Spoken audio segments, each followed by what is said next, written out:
Hello everybody, welcome back to my channel. My name is Roxanne. If it's your first time here, then welcome. Today I want to talk to you all about my experience in becoming a librarian.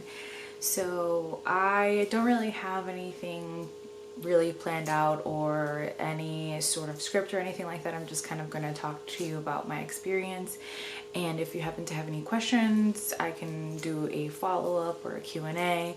I hope to be able to do more librarian specific content as well, just to bring more light into the field and to what librarians and libraries do for the community and how really amazing I think that they are. So I was sort of lost when I was trying to find out what to study.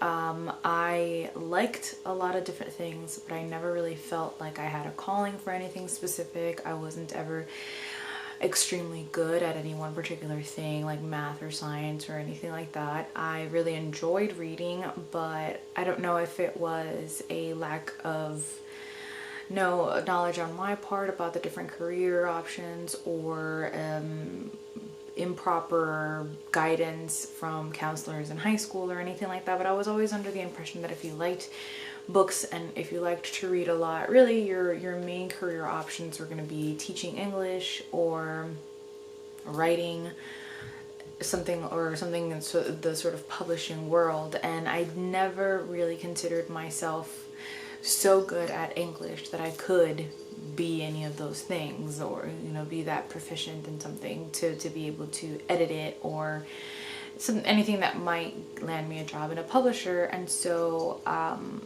what I decided was I ultimately decided to get my bachelor's in event management and hospitality. I lived in Orlando, Florida at the time, so there's so much obviously to do with hospitality, event management, golf management, restaurant management, because it's such a huge convention and event and tourism location. It's so massive in all of the jobs and career opportunities. And really what I wanted to do was to be able to use my event management degree to work with nonprofits, to be able to bring awareness to topics that I cared about, to be able to do fundraisers and things like that. That's really how I wanted to use my event management experience. That's not really where I ended up. I ended up doing a lot of hotel work and a lot of convention work, which was fun, but nothing really ever felt like it was fulfilling enough.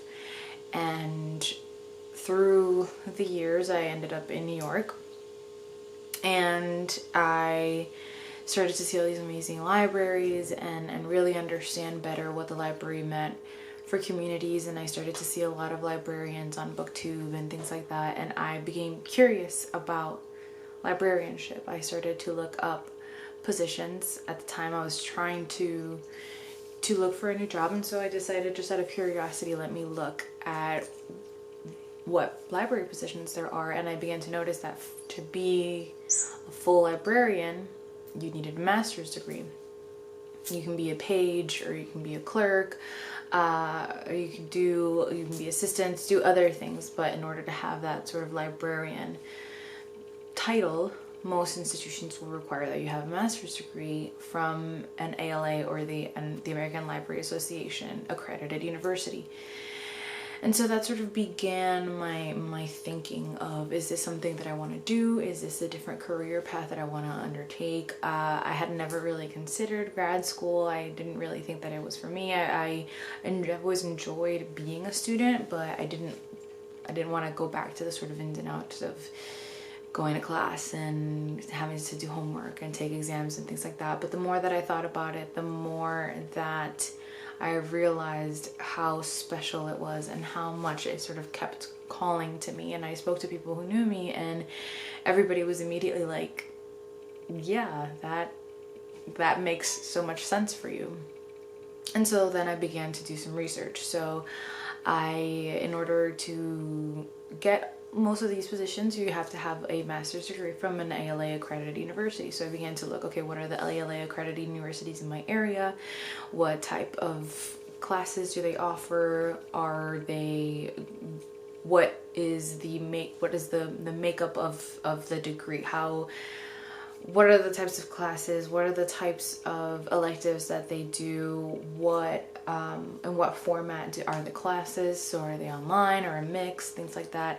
I recognized that I wasn't going to be able to go back to school full-time. I was going to have to continue to work full-time just in order to be able to live, and so I needed to do something that would be mostly online.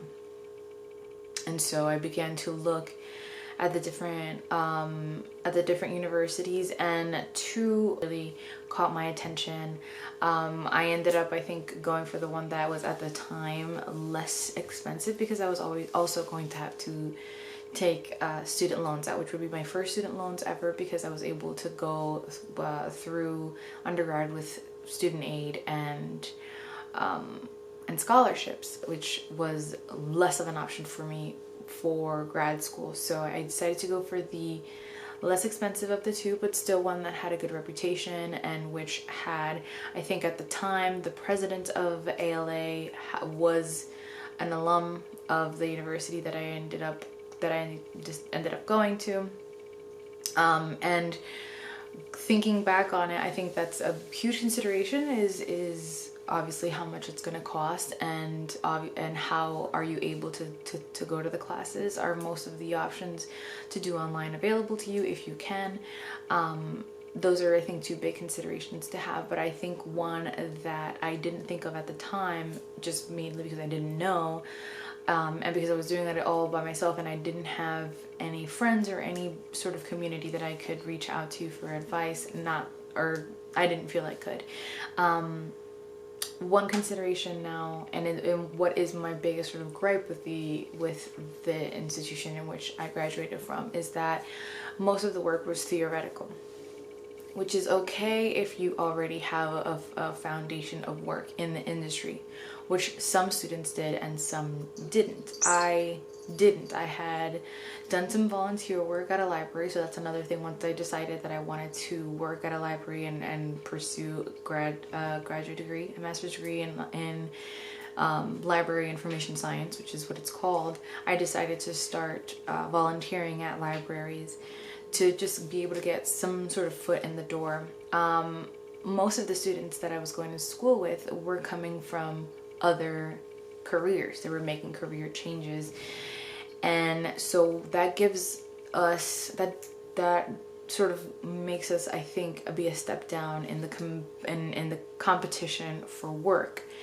Because what happens is that I'm going to all of these classes and getting all of the theoretical knowledge, but I don't have any of the application for it. I am not asked to do lab hours or to shadow or to really visit many libraries within my school and within my schoolwork, which means that towards the end of your degree, when you have to do an internship, which I had to do in mine, you either could do an internship or you could do a sort of master's paper, which is the option that is taken by those who have a lot of library experience, who have worked in libraries for many years, and they essentially have had the work.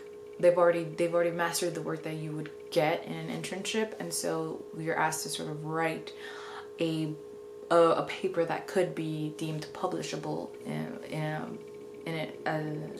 a journal or something like that. So I obviously went for the internship option, because the other one wasn't going to be available to me because I don't have the background in librarianship. But what I felt was something that was keeping me back is that I was gonna go into these institutions really not knowing anything, not ever having worked in a library, and so not having anything that I could come to them besides my sort of academic background in librarianship, and I guess an eagerness to work, which for me, thankfully, it was successful. But I know that many students had a bit of a difficulty being able to find an internship. Add to that the fact that you're having to do that during a pandemic. So what I ended up doing was I chose an institution to go to. I decided that I was going to do spring and fall semesters, and that I was going to do 2 classes, which is the minimum to be able to use your student loans. So that's 6 credit hours, approximately 6 credit hours every semester, and it took me 3 years to complete. It is something that can be done in much less time if you have more time to dedicate to it, but I only had the spring and the summer. The spring and the fall, I wasn't going to do it in the summer, and I was only doing 2 classes online each semester, and that worked out for me. And then I was doing okay. I think like anything, you sort of like some professors more than others, and some content in the classes more than others, but I was getting a lot of the theoretical foundation for the industry, and I was gaining a lot of information, but I was always feeling like I was at a disadvantage. When the time came that I had to find an internship, and it was the last thing that I had to do in order to graduate, I started to look for an internship the semester prior to the one in which I would need it. So I did it for the spring 2021 semester, so I had to start looking for an internship during the fall of the previous year. And Gracie, always something. What I did is a lot of sort of cold emailing, because there were not that many internships available that were posted as sort of job postings online. I am part of a listserv through my school where many kept being sent, but they were either too far, and a lot of them were just not really going to be something that I was going to be able to do. And so I started to send emails to a lot of the libraries in my area, and I got 3 sort of hits back. I got a call from a librarian who didn't really have anything to offer me, but she just wanted to talk to me, which was very, very nice at the time, because it was almost like it was very sort of the epitome of librarianship, and she just wanted to share information with me, and she started telling me all about the municipal libraries and the different types of libraries that are available, and the different types of things that you might need to do to get a job there. And so it was very informative and very nice of her.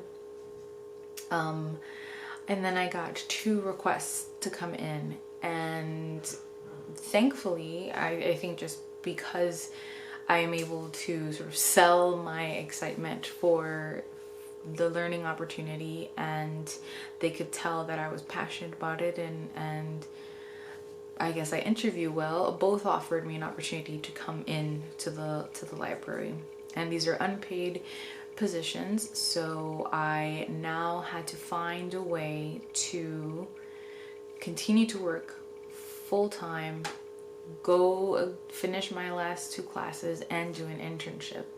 I needed to do 120 hours in the time of the semester, which was difficult because due to the pandemic, the library has shortened hours.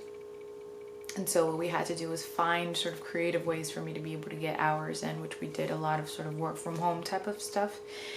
And I had to, thankfully I had a job that was able to work with me and understand what I was doing. I was keeping them in sort of knowing what every step that I was doing, and I was able to, I consider myself incredibly fortunate to have been able to find and sort of have the support in which to do that, because I was very afraid that I was gonna have to take out more loans if I couldn't go to work, because I was not about to not graduate when it was my very last semester. So thankfully I was able to work longer hours at my other job to be able to still do the full time, and then I had a full day at the library in addition to the work from home that I did, which gave me the 120 hours in the semester that I needed to graduate. In the 2 internships that I went to, the internship interviews that I went to,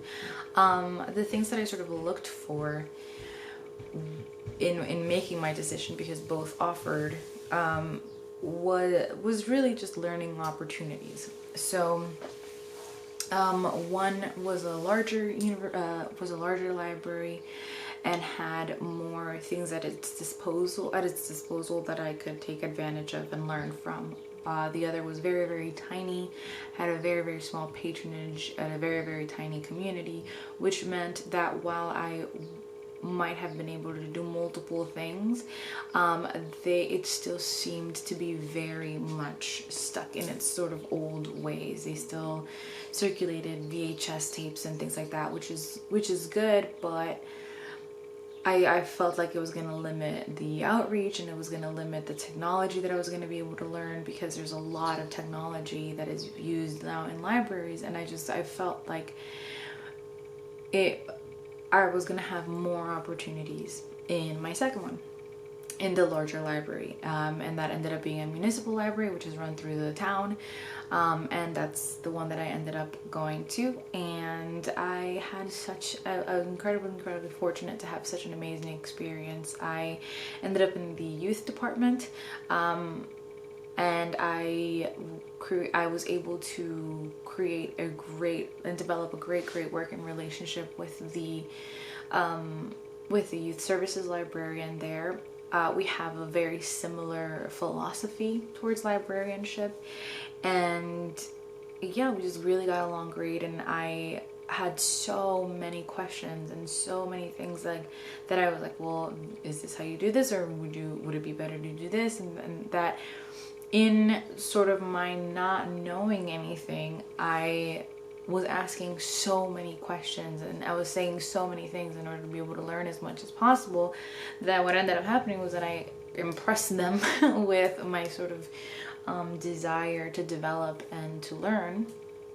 And that coincided, thankfully, with them needing more help. I was the only one in my class for the internship that was actually offered a position, which I'm so incredibly happy, because I was obviously hoping that it would lead to that, but I didn't have my expectations there, just because so many things, like the pandemic really just screwed everything up for so many different people. So the youth services department there was in need of more help, and so I was asked to come in and be a part-time librarian.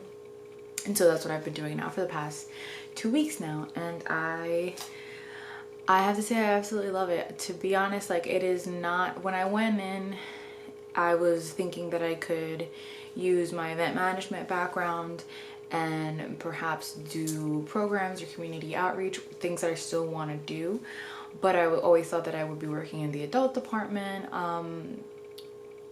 and it's just like the internship completely gave me a different outlook on the library and what I am excited to do, at least now. And so I am just really excited to actually be working in the youth department, which I never would have thought that I would be in. And I was speaking to my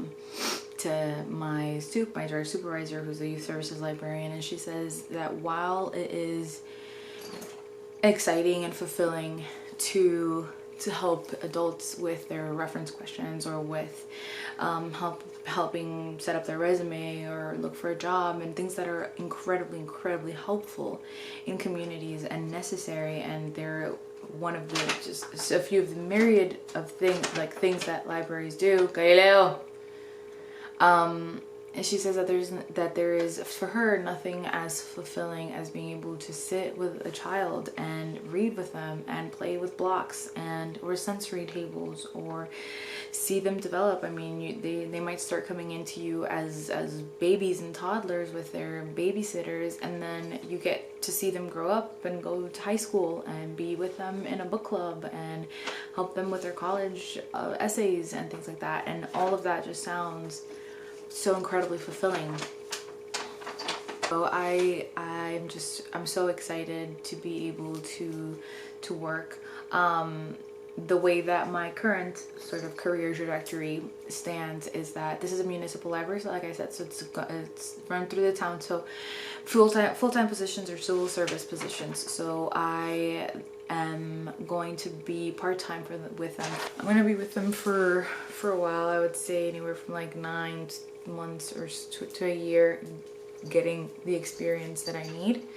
And then once the tests open for library, so right now I'm technically librarian 1, so when the librarian 2 positions open, which would be full-time, I would take the civil service exam and hopefully pass it and be able to and be able to apply for full-time librarian position. I don't know if it ended in it. Apply for full-time position. I am incredibly excited. I think that libraries are just so essential in communities, and they do such crucial work, and if they were part of the resources that were added into communities, I think we would just see such a shift in so many different communities. And it pains me that it is a privilege really to have a library, because so many communities don't have access to them, and it's really heartbreaking to think about. We have been closed to the public for the past over a year due to the pandemic. We're slowly gonna begin to open in June, and I'm very excited, and I'm also very nervous because I've been training and doing everything so far without seeing patrons face to face. I have been speaking to people on the phone or seeing requests come in through Google Sheets and things like that, or Google Forms, and so it's going to be really exciting to be able to see patrons face to face, and also very nerve-wracking. I have found Reader's Advisory to be probably one of my favorite activities so far, but I look forward to doing crafts so much, and story times, and just seeing kids get excited about literacy and reading. And we have so many programs, I have so many ideas, and summer reading is starting, and I really feel like I feel fulfilled, and I feel like that desire for the work that I was missing is present, and I'm so incredibly happy. So yeah, my suggestions would be to, if you are looking into becoming a librarian, to volunteer if you can, to speak to other librarians if you can, and start to build relationships, to once you're looking at particular schools, read reviews and talk to students if you can. There are students who were in my class who liked the fact that everything that we learned was theoretical, because then when they got on site, like the two sort of came together. I felt that I was not as prepared as I wanted to be, so I wanted to ultimately to have gone to a school that had a lot more hands-on experience. And there are schools that have that. They have the partnerships available for you to be able to do shadowing and visit behind the scenes at museums and archives and historical societies and other universities, because information science encompasses many different things, from libraries, and then all the different types of libraries, to museums and archives and hospitals and governments, and anybody who needs information properly organized. So yeah, I would look at the catalog of classes, see how they appeal to you.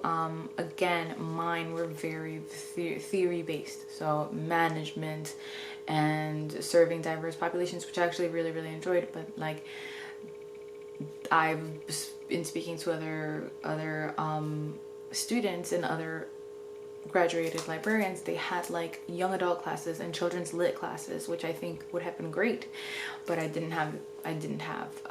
So just really compare and contrast the different catalogs, and once you decide to go for it and apply for a school, start to join the associations. Join as a student. The membership fee is going to be vastly lessened, and read and subscribe. I am subscribed to so many different, I'm subscribed, I think, to Novelist, Library Journal, a bunch of different lists that send me information. On Instagram, I follow different hashtags. I follow Librarians, Library Life, a bunch of different things, because it gives me ideas and it allows me to see how other libraries work. I joined ALA as a student member, and every time I get their magazine, I read it front to back, and I get so much information out of it.